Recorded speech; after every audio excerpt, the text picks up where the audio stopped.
Our nation's southern border. It is more than 1,900 miles long, stretching from California all the way to the tip of South Texas, and it's all protected by Border Patrol agents. Now, there are 9 sectors all along our border. The busiest one is right here in McAllen, which is about a 2.5-hour drive from Corpus Christi. This one sector alone has captured 40% of undocumented immigrants crossing into the U.S. in the southwestern border. So I went to see it for myself in this Chris 6 News special report. Okay, he's running straight north, guys. An elementary school teacher running from agents. He's moving on you, brother. He's running. Making a desperate dash to America. It wasn't just him, it's a group. One man caught, bloodied, cut from the thick brush. All right, in all, 4 people captured, 3 from Honduras, 1 from Mexico.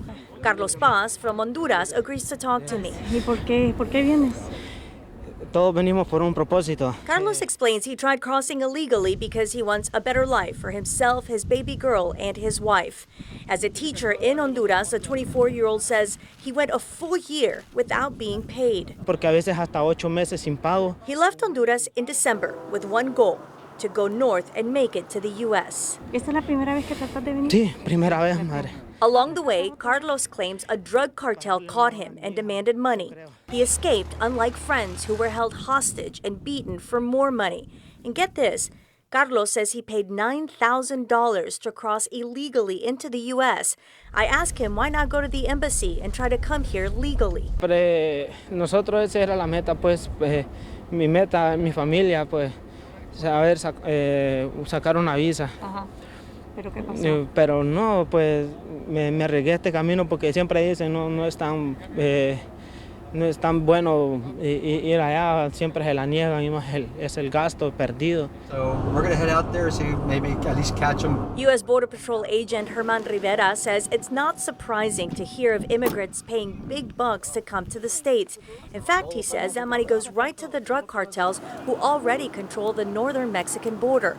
You're not crossing illegally into the U.S. from Mexico, he says, without going through them first. It's their turf. That's what it is. It's just a money-driven business. So we ask people to do it legally.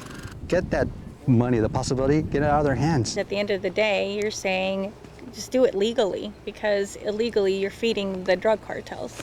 Right. Don't put your lives in their hands. Because at the end of the day, all you are is just merchandise. Human merchandise has become a profitable business for the cartels, along with drugs. Agents just at this border crossing in the Rio Grande Valley sector in McAllen apprehended more than 339,000 people last year, confiscated more than 125,000 pounds of drugs, and arrested nearly 130 people for assaults. What happens here, agents say, eventually impacts us all. This actually affects everybody, not just along the border where we're at right now. It affects everybody in this country. And what I say, and what I mean by that, is that these people, a lot of times, they don't stay in this area. They go further north into the country.